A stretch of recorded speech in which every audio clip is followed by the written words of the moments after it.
Hey everybody, welcome back to the channel. Today we're making a very delicious recipe and it is shepherd's pie. It is so delicious, so let's go ahead and get started with it. So the first thing we're gonna do, we're gonna go ahead and boil 750 grams of potatoes, and we're gonna add 1 tablespoon of butter to it, a quarter cup of milk, a quarter cup of mild cheddar cheese or any of your favorite grated cheeses, 1 egg yolk, and we're just gonna mash all those ingredients together until they're well incorporated. It will seem a little soupy and watery at first, but as you continue mashing it, it will get nice and smooth as you keep mashing it. Now we'll start seasoning the mashed potatoes that we've made with half a teaspoon of salt, half a teaspoon of pepper, and we're gonna use one of our favorite seasonings. It's called garlic sriracha seasoning. It just adds a little bit of kick to the potatoes.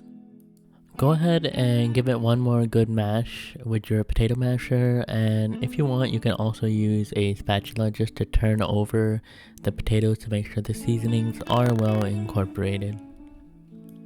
Now that the top potato layer is done, let's move on to the filling. Now we're going to take a pot and add just a little bit of oil and set it to about medium to medium low. We're going to go ahead and add 1 diced onion. We're going to go ahead and saute it just for a little bit until they're just slightly transparent. Once the onions are transparent, we're going to go ahead and add 3 garlic cloves into it and also saute it for just about a minute before we add our next ingredient. So now we're going to add just 1 cup of diced carrots, and now we're going to cook everything until it's nice and softened. It will take some time for the carrots to soften, so go ahead and take your time with it. Once the carrots have softened, we're going to go ahead and add 1 pound of ground beef to it, and then we're going to add 1 minced green chili. This is just something for extra flavor. It's completely optional, but if you want your food extra spicy like we do, go ahead and add some extra chili in that. And now we're just going to cook the beef until the color changes. Once the color has changed of the beef, we're going to go ahead and add half a teaspoon of salt and half a teaspoon of black pepper and 1 teaspoon of crushed red pepper, as well as 1 more teaspoon of our favorite seasoning, garlic sriracha. Then we're just going to go ahead and mix everything together and make sure all the seasonings are incorporated well. Once all the seasoning have been mixed together well, we're going to go ahead and just create a little space in the center and add 1 tablespoon of tomato paste. It can stick, so using a spatula would be good.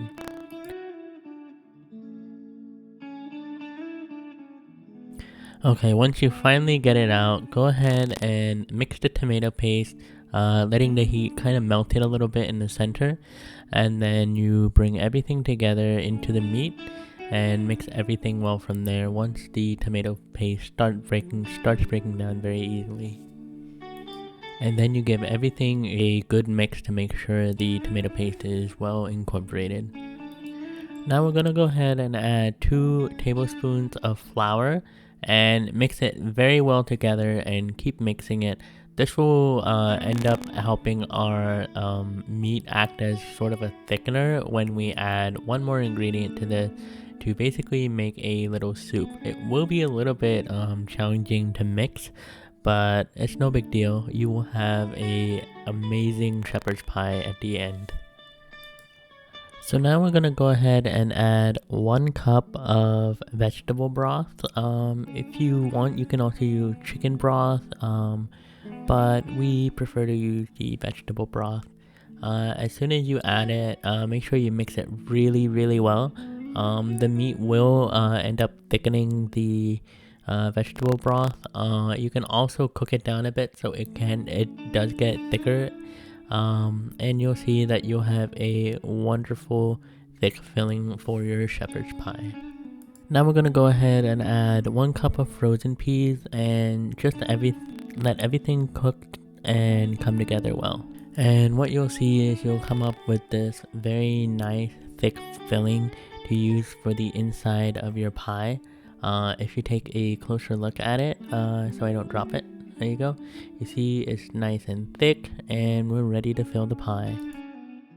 Now we'll go ahead and grab a 9-inch pie pan and just start filling our meat inside the pie.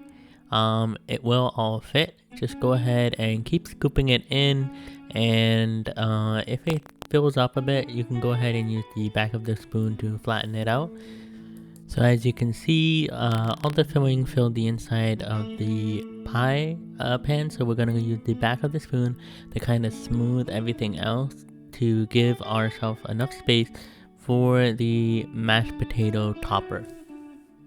So now we're going to go ahead and use the mashed potatoes that we made earlier, and we're going to go ahead and use the same spoon if you want, as well as the spatula. Just go ahead and start scooping it on top of the pie.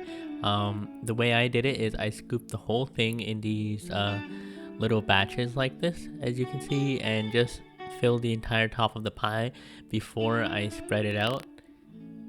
So let's see how it looks once that's all on top.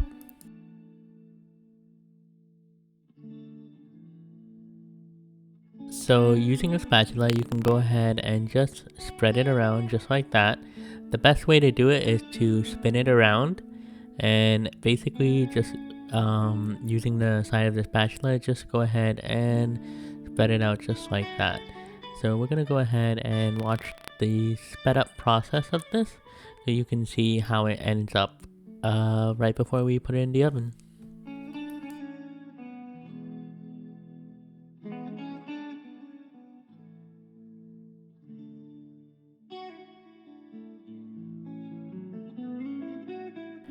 So once you have the top nice and smooth, go ahead and grab a fork and just make these lines in it. Don't worry about those little potato chunks sticking out. When it bakes, you'll see that they'll create these little crispy pieces on top. It's so delicious. When you see how it looks when it's cooked, it'll look amazing. So once you've scored the pie, go ahead and just put a little bit of salt on top. We're using sea salt, a little bit of pepper. A little bit goes a long way. This is going to create some amazing flavor for the potatoes when you take a bite out of them. And finally, we're gonna go ahead and top it with our garlic sriracha seasoning. This gave the potato topping a great kick of flavor. Every time we took a bite, it was amazing. So I do suggest putting some of your favorite seasonings on top to give it just that extra bit of flavor. Now we're gonna go ahead and place it in the oven. We're gonna set it to 400 degrees Fahrenheit for about 20 to 25 minutes. We obviously started with 20 minutes, and if it needed more time, we did. We knew when it was done when you had just a little bit of golden brown right on top. So this is when we took it out. We went ahead and put a pan underneath to stop it from dripping, but let it sit for about 10 to 15 minutes before you serve, and you're basically done.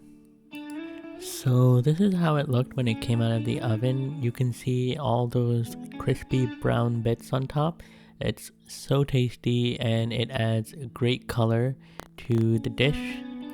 So let's go ahead and serve ourselves a slice. So normally if you would make this in a casserole dish, the normal square one, you would just scoop it out. But because it's in a pie dish, you would need to use like a cake removal tool. Kind of like you see there, we used the knife to cut it, and you basically just scoop one piece right out, and it comes out very, very nicely. You will see that it is a very generous portion, and the meat is there. It's so tasty, and that potato has a delicious kick to it.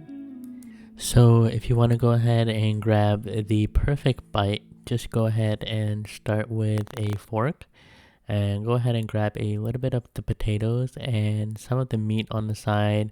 With those carrots and peas, it will be the best bite. So I want to thank you guys so much for watching. If you enjoyed it, please hit the like button and don't forget to subscribe and leave a comment. Take care.